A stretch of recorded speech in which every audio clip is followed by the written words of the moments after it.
Hola a todos, mi nombre es Pablo Amoedo.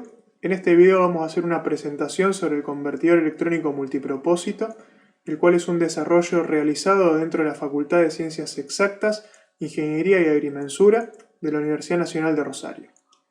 Este convertidor, a ser usado por los estudiantes, permitirá ser usado como plataforma de hardware para el estudio práctico de las topologías o configuraciones de conversión vistas en la materia de electrónica de potencia.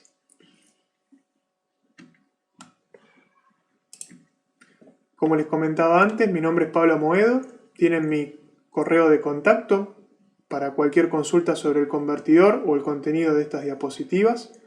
Soy ingeniero electrónico por la Universidad Nacional de Rosario, formo parte del cuerpo docente de la universidad desde el 2012 e integro la cátedra de electrónica de potencia desde el año 2017, en donde estoy a cargo de la puesta a punto de los convertidores que vamos a presentar en el día de hoy. Antes de iniciar la presentación del convertidor electrónico multipropósito, quería hacer una serie de comentarios previos acerca de lo que es la electrónica lineal y cómo se diferencia la electrónica conmutada. El convertidor que nosotros vamos a presentar en el día de hoy claramente está en esta segunda categoría, en la electrónica conmutada. Volviendo un poco a lo que es la electrónica lineal, al día de hoy su mayor campo de aplicación está en el ámbito de pequeña señal. Podemos encontrar mayormente transistores BJT y JFET, a su vez como amplificadores operacionales. En todo momento y en toda forma de operación, los elementos semiconductores o los amplificadores operacionales tienen que encontrarse en zona lineal. En el caso de los transistores deberán estar en zona activa y en el caso de los amplificadores operacionales deberán estar no saturados, operando en su zona de operación lineal.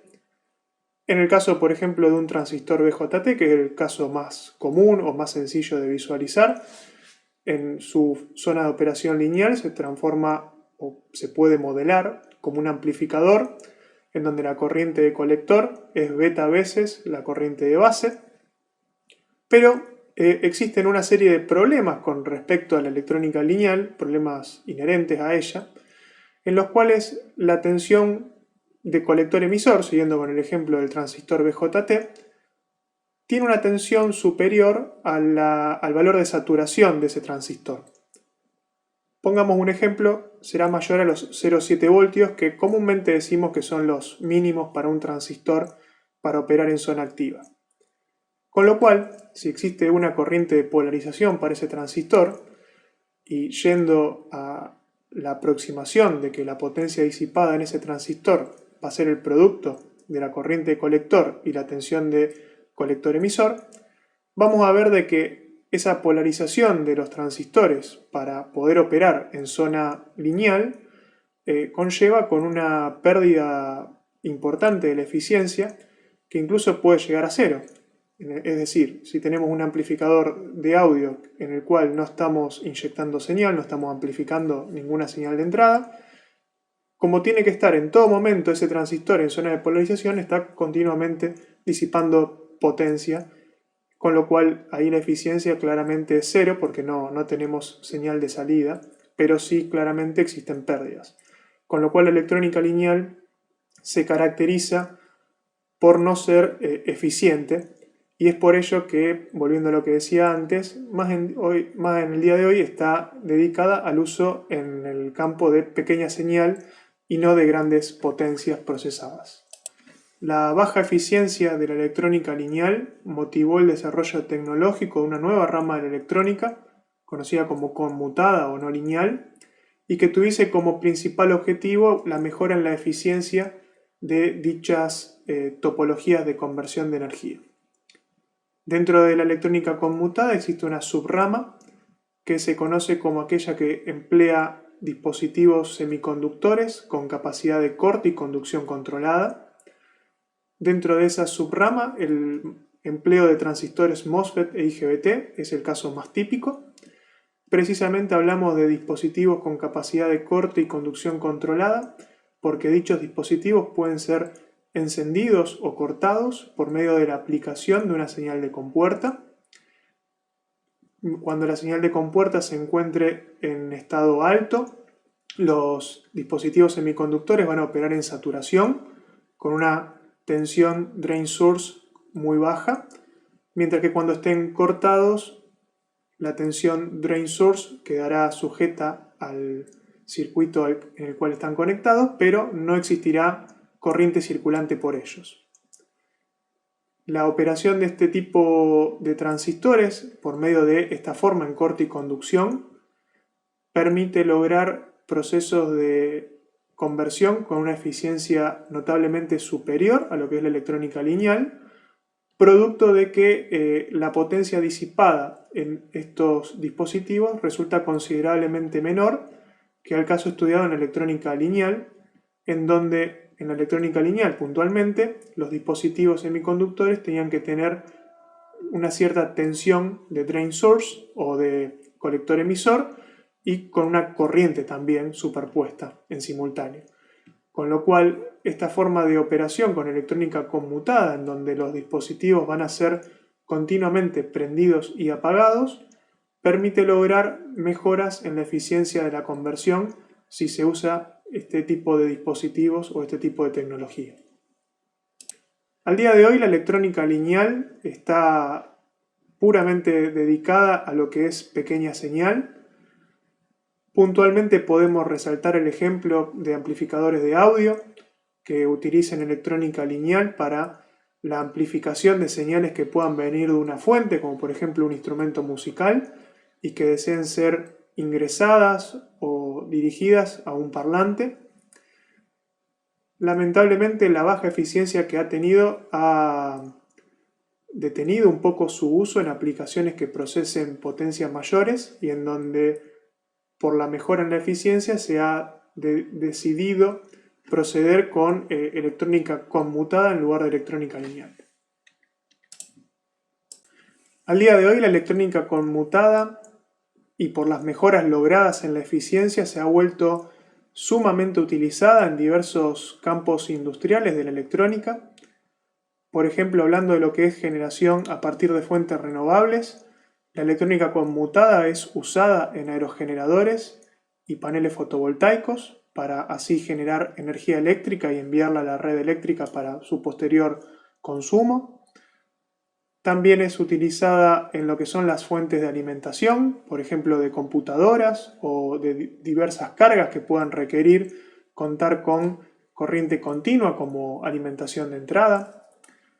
También vemos de que la electrónica conmutada ha ido penetrando en lo que es el uso de drives para motores eléctricos. Anteriormente, hace unos años atrás, el uso de motores de inducción de jaula de ardilla no era algo muy común en la industria porque era muy difícil controlarlos, porque se requería precisamente una tensión y una frecuencia variable que la red, claramente la red eléctrica no nos podía proveer, mientras que ahora con el desarrollo de la electrónica conmutada podemos contar fácilmente al día de hoy con un variador de velocidad que nos pueda controlar ese motor y que a su vez se trata de motores que son muy rústicos y que pueden aguantar diversas condiciones de trabajo de una forma muy buena y robusta. Y también la encontramos, por ejemplo, en lo que son las UPS, que son los sistemas de alimentación de emergencia, que puede servir para alimentarnos una computadora en caso de corte de luz, o también sistemas críticos que requieran alimentación continua. Ahora, como para aplicar un poquito lo que hemos visto hasta el momento sobre electrónica conmutada, vamos a hacer una serie de comentarios a modo de resumen. Ya dijimos que nuestra presentación sobre electrónica conmutada en verdad presentó una subrama de ella en la que estudiamos configuraciones con dispositivos de conducción y corte controlado. Esa conducción y corte controlado se logra por medio de la aplicación de una señal de compuerta en transistores que principalmente eran MOSFET o IGBT. Y esa señal de compuerta, que tiene un estado lógico, un estado alto o un estado bajo, encenderá o apagará el transistor sobre el cual se aplica esa señal y lo hará según un sistema de control que en este caso va a estar implementado en forma digital en un microprocesador. Ya vamos a ver un poquito mejor eso a continuación. Una cuestión que también no hicimos comentarios al respecto anteriormente es que la electrónica conmutada, como bien podrán haber visto anteriormente, tiene únicamente dos estados posibles. Tiene un estado de corte o conducción, con lo cual si uno quisiese con un dispositivo de esta tecnología reproducir una forma de onda senoidal, por ejemplo, surgen ahí problemas porque no tenemos los estados suficientes como para generar una variable analógica, porque solamente tenemos dos combinaciones, un 0 equivalente a un transistor apagado o un 1 equivalente a un transistor encendido. Con lo cual, esta rama de la electrónica se caracteriza por utilizar una modulación sobre las señales de compuerta, y que la más común de todas es la modulación por ancho de pulso, que es conocida también como PWM por su traducción en inglés. Ya habiendo hecho los comentarios iniciales y diferenciando un poco la electrónica lineal de la conmutada, y también mencionando un poco el campo de aplicación que tiene la electrónica conmutada hoy en día para todo lo que son los dispositivos de conversión de energía, ahora sí ya vamos a dar paso a la presentación del convertidor. El convertidor electrónico multipropósito es un desarrollo realizado dentro de la Facultad de Ciencias Exactas, Ingeniería y Agrimensura, dentro de lo que fue un proyecto final en el Laboratorio de Automatización y Control. Haciendo un poquito de historia sobre el convertidor, fue inicialmente desarrollado en el Laboratorio de Automatización y Control para servir como convertidor en la microred eléctrica híbrida que se estaba implementando en el Laboratorio de Automatización y Control. La red tiene el nombre de REILAC, y en la cual en esta microred eléctrica coexisten distintos tipos de elementos de almacenamiento de energía, de generación a partir de fuentes renovables, cargas de corriente continua, cargas de corriente alterna, con lo cual en muchos de estos casos la interconexión de estos elementos requiere muchas veces de un convertidor que permita controlar el flujo de potencia, o también muchas veces servir como interfaz entre estos elementos, ya que por ejemplo podemos mencionar de que coexisten elementos de componente continua con otros elementos de corriente alterna, con lo cual la interconexión de estos elementos sin un convertidor en el medio no es posible sin un convertidor. El convertidor electrónico multipropósito tiene la posibilidad de poder realizar distintos tipos de conversión de la energía, de ahí el nombre de multipropósito, con lo cual resulta muy útil en este caso particular para electrónico de potencia, ya que nos va a permitir con un mismo hardware poder realizar distintas topologías de conversión y que precisamente van a coincidir en la mayoría de los casos con las conversiones básicas que vemos en la materia. En cada una de estas aplicaciones del convertidor, como por ejemplo puede ser un convertidor buck o un convertidor boost, podrá existir la necesidad de conectar elementos pasivos externos, como por ejemplo pueden llegar a ser inductores y capacitores. Desde luego que al convertidor también habrá que conectarles las correspondientes cargas o fuentes de potencia para procesar la energía que necesiten cada una de ellas. Y naturalmente, como todo este convertidor va a ser controlado por un procesador digital de señales, que ya vamos a comentar un poco más al respecto luego, cada una de estas aplicaciones va a requerir de la programación del código de ejecución de un control. Puede ser un control a lazo abierto, como va a ser el caso inicial en el cual vamos a mostrar las formas de operación básicas del convertidor, o también ese algoritmo de ejecución en el DCP puede realizar un control a lazo cerrado de una configuración, que eso ya va a quedar quizás como un tema avanzado en materias posteriores. Habiendo ya presentado al convertidor electrónico multipropósito, lo que sigue y que vemos aquí es la foto. Este convertidor es el que tenemos disponible en el laboratorio de electrónica. También existen otros en el laboratorio de automatización y control, que en lugar de tener una base de chapa, tienen un disipador de aluminio, lo que les permite disipar un poco más de potencia y llevarlo a las condiciones nominales de diseño. Como nosotros en el laboratorio de electrónica no los vamos a usar para procesar el 100% de su potencia, tienen por cuestiones económicas un disipador más pequeño y una chapa al carbono, que es lo que constituye su base. El convertidor de potencia propiamente dicho, es decir, donde están los transistores y toda la circuitería necesaria, está montado en la placa inferior, que se conoce como placa de potencia. En esta placa está montada el chip de potencia y toda la circuitería necesaria para el disparo de los transistores. También está el bus de continua por medio de estos capacitores que están también montados en esa misma placa inferior. El equipo que tenemos disponible en el laboratorio de electrónica también tiene un puente rectificador a diodos que se ve aquí atrás y que verdaderamente no forma parte de la plaqueta del convertidor, pero sí está disponible para poder alimentar el bus de continuo a partir de una fuente de corriente alterna, como puede ser un autotransformador o un enchufe. La bornera frontera a la cual se accede al convertidor está montada aquí en este costado, un color blanco.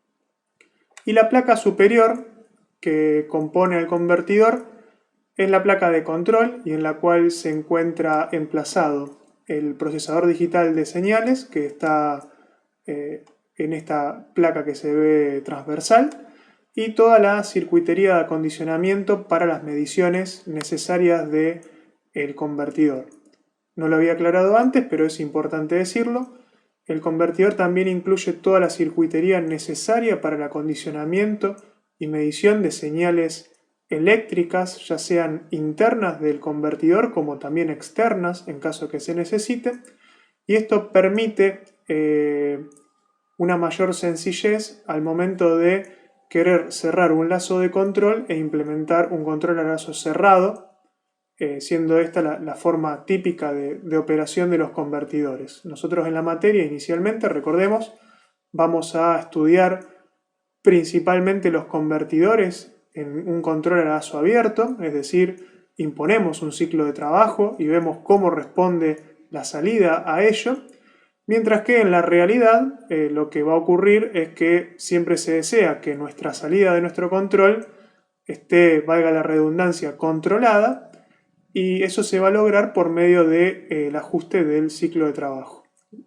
Si fuese una tensión que se deseara controlar, esa tensión deberá permanecer constante ante variaciones externas, como por ejemplo podría ser una mayor demanda de corriente o una variación en la tensión de entrada. Esta diapositiva nos permite visualizar cómo es la interconexión del controlador digital, el convertidor de potencia estrictamente dicho y también la electrónica lineal que se usa como interfaz para la realimentación de señales de interés y que van a ser usadas por un control a lazo cerrado. Inicialmente vemos que en lo que es la zona en color celeste tenemos lo que serían los periféricos de un procesador digital de señales que es el TMS-320F28335, es de la familia C2000 de la compañía Texas Instruments. Los PWM que van a ser enviados a los transistores de potencia que componen el puente están tomados de un periférico conocido como EPWM, que es provisto por el procesador digital de señales.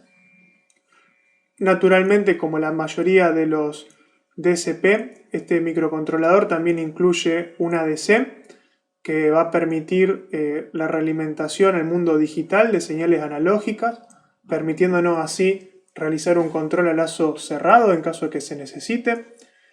Tenemos también funcionalidades clásicas como puede ser el DMA, acceso directo a memoria. Para el control, por ejemplo, de motores eléctricos tenemos un QEP. El QEP es una interfaz para encoders que nos va a permitir medir la velocidad de motores eléctricos o de velocidades de eje. Y luego, naturalmente, tenemos por medio de la ejecución de un servicio de interrupciones, la ejecución de un código que va a ser lo que verdaderamente vamos a ejecutar con nuestro algoritmo. La ejecución de este software va a modificar, por ejemplo, los registros del periférico PWM y así vamos a controlar al puente de potencia. Luego, esas señales de potencia enviadas al exterior van a ser medidas por medio de distintos transductores que tiene el convertidor, van a ser procesadas en forma analógica dentro de un rango de 0 a 3 voltios para este microcontrolador y van a ser luego convertidas en forma digital por medio del ADC, cerrando así todo lo que es el lazo de control.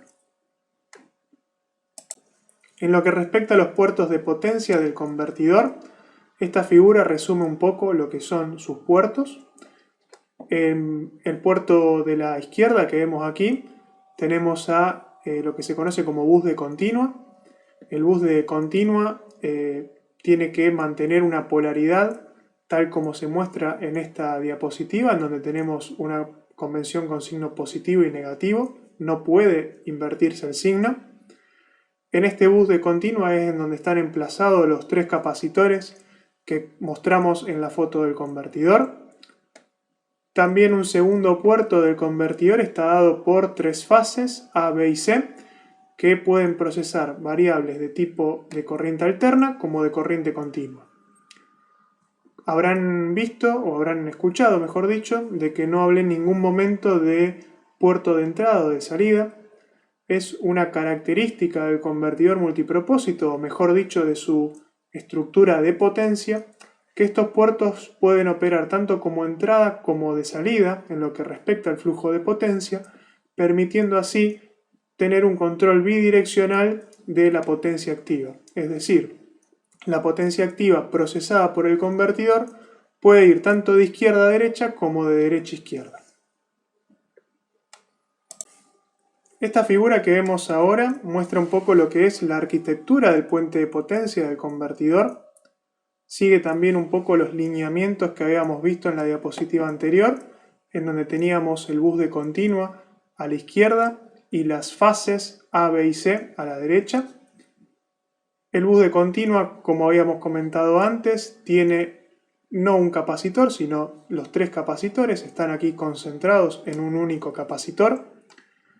El puente trifásico de transistores, siendo la arquitectura utilizada para el convertidor, está compuesto por tres columnas, en las cuales en cada una de ellas existen dos transistores, cada uno de ellos con un diodo en antiparalelo que se conoce como diodo de freewheel.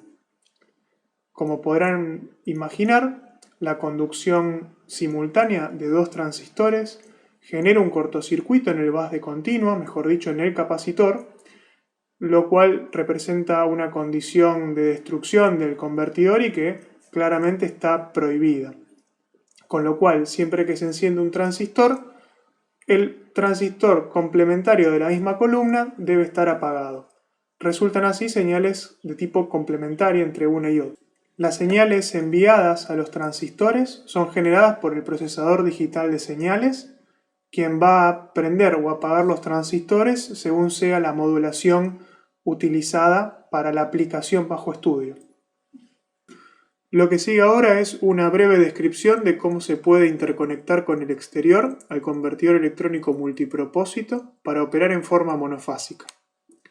La operación monofásica es comúnmente referida a lo que son los sistemas de corriente alterna. Sin embargo, en lo que respecta al convertidor, vamos a hablar de monofásico a aquellas configuraciones que utilicen una única columna del puente que ya habíamos presentado. En el primer caso de arriba, en donde vemos una configuración en que se utiliza genéricamente la fase A, esta configuración nos va a permitir procesar corriente continua, como siempre en el bus de continua, y también corriente continua en el puerto definido por la fase A y el polo negativo del bus de continuo.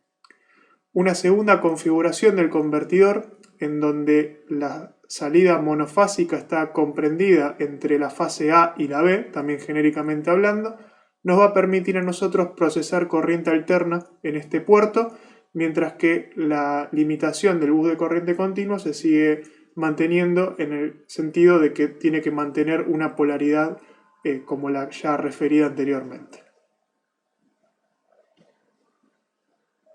La operación trifásica del convertidor electrónico multipropósito sí requiere la utilización de todos los puertos de potencia que tiene disponibles el convertidor. Nuevamente destacamos el bus de continua, que tiene que mantener una polaridad como la indicada. Las fases A, B y C van a ser utilizadas en esta operación trifásica y puede también quedar como opcional el polo negativo del bus de continua, llamado en este caso B0. Aplicaciones que requieran procesar corriente alterna en lo que es este puerto solamente van a requerir conectarse a las fases A, B y C, mientras que aplicaciones polifásicas de corriente continua en corriente continua, como por ejemplo pueden ser buck o boost, sí van a requerir la interconexión adicional del terminal B0 a la fuente o a la carga que se esté utilizando. La siguiente diapositiva muestra cómo el convertidor electrónico multipropósito se puede interconectar con elementos pasivos externos para formar lo que nosotros llamamos una aplicación. Las aplicaciones del convertidor en verdad son cada una de las topologías o formas de conversión de la energía que él puede realizar. Tenemos que el convertidor puede procesar corriente continua en corriente continua, puede también hacer corriente continua en corriente alterna, y en tercer lugar corriente alterna en corriente continua. Para cada una de estas aplicaciones, según sea el caso, puede ser necesaria la inclusión de elementos pasivos externos como inductancias o capacitores y que van a ser necesarios según sea la aplicación. El convertidor también tiene una serie de mediciones, tanto internas como externas, que pueden ser utilizadas para realimentar tensiones o corrientes que sean necesarias para el control a lazo cerrado de cada una de estas aplicaciones, con lo cual no es necesaria la inclusión de elementos transductores externos o que tengan que ser desarrollados para una aplicación a lazo cerrado. Este concepto que estamos viendo acá es totalmente genérico y aplica, por ejemplo, a un desarrollo trifásico. Puede también ser utilizado para aplicaciones monofásicas o bifásicas, dependiendo de lo que desee el desarrollador. La arquitectura tipo puente, trifásica, que habíamos visto para el convertidor electrónico multipropósito, también puede ser controlada por medio de las señales de compuerta, manteniendo así apagados, por ejemplo, a ciertos transistores que deseemos no operar durante la aplicación que estemos desarrollando, permitiéndonos así modificar la arquitectura de potencia del convertidor por medio de las señales analógicas que controlan a los transistores. Esta diapositiva ahora resume un poco lo que habíamos hablado anteriormente acerca de las distintas formas de conversión que nos puede ofrecer el convertidor multipropósito. Tenemos en primer lugar la conversión continua en continua, que podrá ser de tipo buck, podrá ser de tipo boost. Y en segundo lugar también tenemos a la conversión continua en alterna, que vendría a ser lo que conocemos como inversor, pudiendo ser tanto monofásico como trifásico. Y en tercer lugar tenemos también a la conversión de corriente alterna en corriente continua, que va a ser lo que conocemos como rectificador. En cada uno de los casos a los que hacemos referencia, estamos hablando de configuraciones que van a procesar la potencia por medio de modulación PWM. Habiendo hecho ya una presentación cualitativa acerca de las bondades que tiene el convertidor, lo que sigue ya es una descripción un poco más técnica de los recursos que tiene para así facilitar la operación en los primeros intentos por parte de los estudiantes. Lo que vemos aquí precisamente es la versión del convertidor que está disponible en el laboratorio de electrónica. En realidad esta versión tiene removida lo que es la placa de control superior, pudiendo así ver lo que es la placa de potencia. Esta placa de potencia está constituida por una base de chapa de carbono sobre la cual se montan las plaquetas. Tenemos aquí la bornera frontera del convertidor que nos va a permitir interconectarnos a los puertos de potencia del mismo sin tener que trabajar sobre las borneras que están disponibles en el PCB. Tenemos el puente de diodos que nos va a permitir alimentar el bus de continua del convertidor desde una fuente de tensión monofásica o trifásica, según sea el caso. Aclaramos de que por favor no realicen la energización súbita del bus de continua sin una resistencia de carga o sin un autotransformador para así evitar la destrucción del bus por corriente de inrush. El bus de corriente continua está compuesto por estos tres capacitores que se ven aquí. La bornera de potencia del convertidor está aquí en color verde. El chip de potencia en el cual se encuentran los 6 transistores y sus diodos de freewheel se ve aquí abajo, está soldado junto a un disipador y montado a la base del convertidor. Tenemos también de este lado lo que es la fuente de alimentación del convertidor. Tenemos un jack de 2.5 milímetros en el cual nos vamos a conectar con una fuente de 15 voltios y una llave que permite prender o apagar los 15 voltios que ingresan por medio de este jack. Tenemos también circuitería, aquí como resistencias, capacitores y diodos, que son las necesarias para poder encender los transistores que vamos a tener en el chip de potencia, que nuevamente, aclaro, se observa aquí. También por último, tenemos sensores de efecto Hall, que no se ven en la figura, pero sí se ven sus puntos de soldadura, están del otro lado de la placa, y los cuales nos permiten a nosotros tener una realimentación de la corriente de salida por cada una de las fases del convertidor. También tenemos resistencias de shunt, que nos van a permitir medir la corriente circulante por el bus de corriente continua o por una batería externa que pudiese también interconectarse. Y todas unas tiras de pines que se observan aquí que van a interconectar la placa de potencia con la placa de control, permitiéndonos así llevar las mediciones realizadas aquí hacia la placa de control y en forma análoga llevar las señales del PWM que van a ser enviadas desde el microcontrolador hacia los pines de entrada del chip de potencia. Haciendo nuevamente un resumen de lo que es la placa de potencia, decimos que la misma cuenta con lo que es el circuito integrado de potencia, o también definido como IPM. Es un desarrollo de Mitsubishi y es el modelo PS21A79, es un módulo de 600 voltios 50 A. Nuevamente aclaramos de que tiene la bornera de entrada con 15 voltios externos. Esa fuente externa se interconecta al convertidor por medio de un tomacorriente y también tenemos un switch de encendido y apagado con el cual podemos prender o apagar la energía que ingresa al convertidor. En la placa de potencia tenemos la fuente de alimentación de 5 y 3,3 voltios que van a ser necesarias principalmente los 5 voltios para el DSP y los 3,3 para el circuito de acondicionamiento de señales analógicas. Tenemos algunos elementos de medición de tensión y corriente en la placa de potencia. Las mediciones de tensión están realizadas por medio de divisores resistivos que atenúan la tensión medida y luego la procesan por medio de un circuito lineal. Y también, como aclaramos las corrientes, tenemos disponibles sensores de efecto Hall y resistencias de shunt. También aclaramos que tenemos el bus de corriente continua y las borneras de conexión de potencia que vamos a pedir que por favor utilicen las que están externas al convertidor para así disminuir al máximo la necesidad de operar los elementos que ya están soldados al convertidor. Esta diapositiva que vemos ahora muestra un detalle de cómo es el chip de potencia que nosotros tenemos instalado en el convertidor.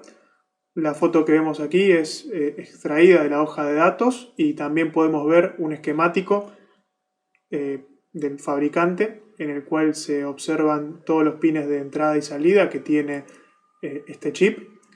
Este chip, como dije antes, es de 600 voltios, 50 amperes y está compuesto en lo que es su parte de potencia por los 6 transistores que van a formar parte del puente con sus correspondientes diodos de freewheel.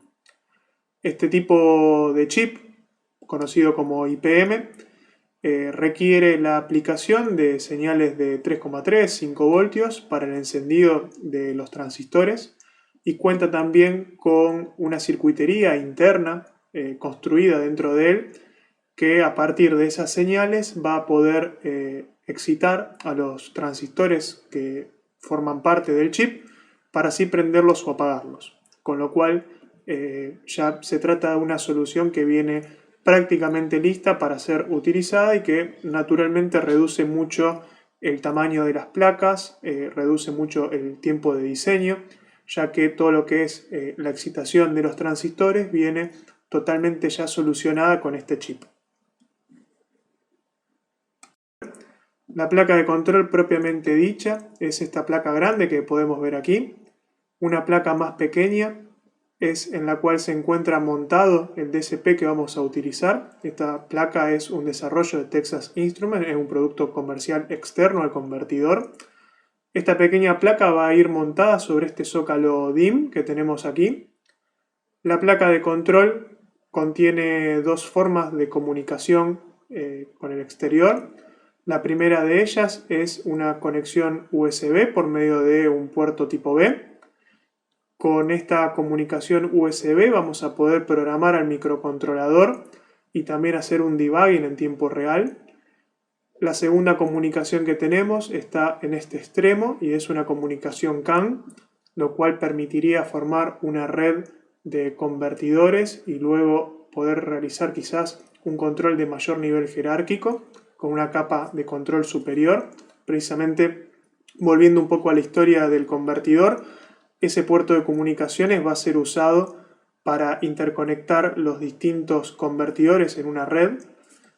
Lo que sigue también son una serie de pines que van a permitir conectar a la placa de control con el exterior. Estos pines en particular nos van a servir para la interconexión de encoders incrementales, lo que nos va a permitir a nosotros medir velocidad de ejes o velocidad de motores. También tenemos pines aquí y aquí en los cuales se pueden ingresar tensiones o corrientes externas al controlador, permitiéndonos así realizar un control a lazo cerrado en puntos externos al convertidor propiamente dicho. Lo que sigue también, mucha de esta circuitería es principalmente para el acondicionamiento analógico de las variables eléctricas que vamos a medir para la realización de controles a lazo cerrado. Y también por último destacamos la presencia de estos pines con ciertos headers que nos permiten interconectarlos, que nos van a ser útiles para definir la metodología de medición de cada una de las fases, tanto en lo que es su tensión como en lo que es su corriente. El equipo precisamente permite la posibilidad de seleccionar distintos tipos de transductores para la medición de tensión o corriente en forma separada para cada fase. Hacemos ahora un pequeño detalle sobre lo que es la Control Card. Les comentaba antes que este producto es un producto comercial externo al convertidor. Esta placa de control incluye el DSP TMS 320 F28335. Este es un DSP de 32 bits y que corre con un reloj de 150 MHz. Tiene 12 canales para la conversión analógico-digital y también 12 salidas PWM, que para nuestro caso solamente vamos a usar las 6 necesarias para los transistores del puente. Tiene también algunos periféricos que pueden ser muy útiles, como por ejemplo el QEP. Este periférico va a permitir, a partir de las salidas de los encoders incrementales, calcular en forma casi automática la velocidad y ángulo de estos encoders. También el DSP cuenta con un periférico para comunicación CAN. Como les contaba antes, esta comunicación va a permitir comunicar los distintos convertidores que coexistan en la microred eléctrica híbrida que se está implementando en el laboratorio de automatización y control. No va a tener un mayor uso para lo que es las actividades de los convertidores en el laboratorio de electrónica. Y también tiene el debugging JTAG que se va a realizar por medio de la comunicación USB. Como para ya cerrar un poco, hacemos un resumen de lo que es la placa de control. Dijimos que la misma va a tener un zócalo para lo que es la Control Card, este producto externo al convertidor, en donde está emplazado el DSP. Vamos a también tener los puertos de comunicaciones de USB y CAN, siendo principalmente el USB el que vamos a utilizar a los efectos prácticos en el uso del convertidor. Tenemos también entradas analógicas para tensiones o corrientes externas al convertidor y que nos van a ser útiles solamente para aplicaciones en las cuales se cierre un lazo de control. Tenemos también algunas salidas analógicas que van a poder ser utilizadas por medio de los PWMs que tenemos disponibles en el controlador. Tenemos entradas y salidas digitales de propósito general que vamos a poder ajustar según nuestra conveniencia. Y por último tenemos lo que ya comentamos antes, las entradas para el encoder incremental, que nos van a permitir a nosotros tener un conocimiento de la velocidad de giro de un eje o de un motor, para así poder realizar controles a lazo cerrado de este tipo de elementos. Bien, eso ha sido todo. Desde ya que les agradezco por la atención. Les comento que este video es el primero que vamos a hacer sobre el convertidor electrónico multipropósito. Van a seguir ahora una serie de videos en las cuales vamos a mostrar las distintas aplicaciones que va a tener el convertidor electrónico multipropósito. También vamos a desarrollar videos adicionales acerca de cómo se puede programar este convertidor, cómo podemos cerrar el lazo de control y distintas cuestiones prácticas que nos vayan sacando el mayor provecho de contar con este equipo para la enseñanza de la electrónica de potencia. Espero que les haya gustado la presentación. Muchas gracias.